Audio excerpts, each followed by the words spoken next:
राष्ट्रीय अन्न दिवस निमित्ताने तहसीलदार शेळके यांनी विविध रेशन दुकानांना भेटी देऊन अन्न दिवस साजरा केला। आज 7 जानेवारी रोजी राष्ट्रीय अन्न दिवस या निमित्ताने मंगळवारी दुपारी 3 वाजण्याच्या दरम्यान तहसीलदार चंद्रकांत शेळके यांनी विविध ठिकाणी रेशन दुकानांना भेटी देऊन त्यांनी राष्ट्रीय अन्न दिवस साजरा केला आहे। तसेच बीडचे जिल्हाधिकारी अविनाश पाठक व जिल्हा पुरवठा अधिकारी ओमकार देशमुख यांच्या मार्गदर्शनाखाली बीडचे तहसीलदार चंद्रकांत शेळके यांनी अन्न दिवस निमित्ताने स्वस्त धान्य दुकानांना भेटी देऊन लाभार्थ्यांना समक्ष धान्य वाटप करून घेतले आणि ई-KYC बद्दल त्यांनी मार्गदर्शन केले।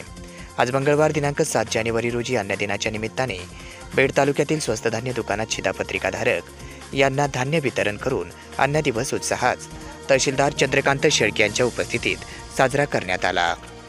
बीड तालुक्यात प्रधान्य कुटुंब योजनेचे 63,487, अंत्योदय योजनेचे 7,384, APL योजनेचे शेतकरी 19,066, NPH योजनेचे 9,277, शुभ्र शिधापत्रिकाधारक 1,568 असे एकूण 1,782 शिधापत्रिका धारक आहेत। तालुक्यात एकूण 348 स्वस्त धान्य दुकाने आहेत। याच अनुषंगाने आज राष्ट्रीय अन्न दिवस निमित्ताने तहसीलदार चंद्रकांत शेळके यांनी विविध स्वस्त धान्य दुकानांना भेटी देऊन त्या ठिकाणी आढावा घेतला। तसेच अन्न दिवस आज 7 जानेवारी रोजी उत्साहात साजरा केला।